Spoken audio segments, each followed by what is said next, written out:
Welcome to Hollywood Unapologetic. My name is Orlando Delbert.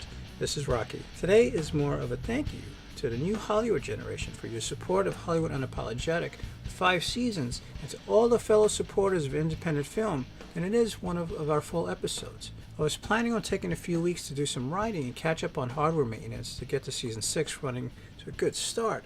Other tasks involved in doing this series, but a couple of things happened starting 4 weeks ago I wanted to share with you. As I mentioned in the last series update, on the positive side, the Hollywood Unapologetic channel popped up to number 1 in search rankings for filmmaking channels on YouTube for several days over the course of over 2 weeks. That was a very welcome thing to see, so thank you, new Hollywood generation. Considering the search volume is extremely high for the filmmaking topic, and other channels that rank high consistently has hundreds of thousands of subscribers and some even over 1 million, I think it's pretty damn good. And the Hollywood Unapologetic channel has ranked number 1 consistently in the search rankings for filmmaking essentials for a better part of the year as well. Thank you again, new Hollywood generation. Which now leads me to the not so good. About 2.5 months ago or so, I picked up several steel wire shelving units to house my 2 Macs and other production related gear I use for the series, 2 of which I was able to attach 2 umbrellas, 2 softboxes, my microphone boom, and also attach a green screen stand as well. I built a box of the shelving units to build a green screen stage, if you will,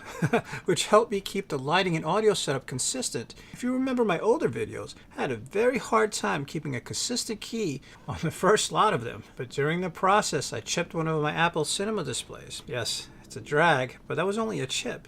When I bought both of these brand new, they were $2,000 each and have never given me a single problem. Well, setting up the wire shelving for my workstation, the glass broke. There's a crack along the front of the screen spreading across more than a third of the way across. For monitors that I picked up in 2010, they both look great. No dead pixels, never given me a single issue, so replacing them was not much of a thought. Then, one of my internal hard drives was showing signs of failure shortly before the last episode was shot, which prompted me to stop producing these episodes and do some maintenance. I was able to use my iMac that I use to do all the green screen video capturing as a way to access my main workstation in target mode to work on the drives and move large amounts of data. I was able to pick up a 4 terabyte Western Digital external hard drive and moved a lot of files around. Both doing maintenance on my remaining internal hard drives, now down to 4 terabytes on the workstation, and on the newly acquired external drives, along with moving the files around, took me a full week. That doesn't include another 3 days of running a deep virus scan on both machines, which took another 4 days. 4 days, not 3 days, it was 4 days, that's right. During this time-demanding process, the drive that was showing signs of failing failed. Fortunately, no data was lost. I had 4 of these blue Western Digital hard drives in my Mac Pro. Since I'm running an older operating system in my workstation, not entirely sure how much hard disk space will be recognizable. I had 5 terabytes with no problem. Which now leads me to now 13 external hard drives. I now own 3 have failed, all of which were G-Technology G-RAID hard drives. I've been using hard drives from this company for well over a decade, as was always highly recommended. Since I have so many, I was looking at rack mounting them like I had in the past, or get a separate enclosure just for the physical drives, but they make it near impossible to use their drives in any other type of enclosures, at least with my experience, won't even speak to me once the warranty expired. Of course, that is expected, but when attempting to troubleshoot several hard drives which have failed that have hardly been used, I want to know why. Anyway, I'm ordering a 1 terabyte solid-state internal hard drive for my operating system, as well as a 4 terabyte internal black Western Digital hard drive in my Mac Pro. The solid-state drive will decrease boot time and should help the box run a little more efficiently. So that's it for now, and I hope you don't mind me sharing all this stuff. I mean, a few people were asking me about keying and how my green screen was set up, so I thought I'd share some of the photos with you. But I'll keep everyone updated, and hopefully I won't be down for too long. Hoping to be back up and running and posting before the end of September.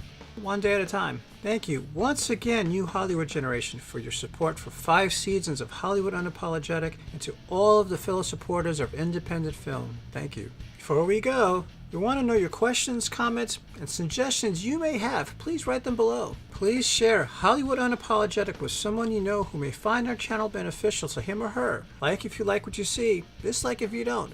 Make sure to click on the subscribe button. Click that bell so you don't miss anything. And feel free to take advantage of the other members of the new Hollywood generation community. We are all here to grow together and to help one another. We have a strong group on Twitter. Come join the new Hollywood generation and meet some fellow filmmakers and content creators. And always remember, preparation is the key to you and your project's success. You ready? If you're looking for filmmaking for beginners, Filmmaking 101, and for some filmmaking tips on how to want to be a filmmaker, make sure to click on the subscribe button. Click that bell so you don't miss anything. Looking for how to filmmaking essentials? Be sure to check out the videos in the playlist. New to film production, start here. Think of this channel as a film crash course or filmmaking crash course and an introduction to filmmaking entrepreneurship to build the skills needed well beyond just how to succeed Hollywood and beyond whatever discussion other how-to film school, how-to indie filmmaking, in general, how to film industry channels don't talk about. The whys you truly need to know to help you grow as a thought leader in life, the entertainment industry, and how it applies as part of the new Hollywood generation is in this video series and in the Pollyanna's tear-soaked Battlefields of Hollywood, a survival guide against the cynicism and the hypocritical series of books. Links below. Remember, preparation is the key to you and your project's success. Ready?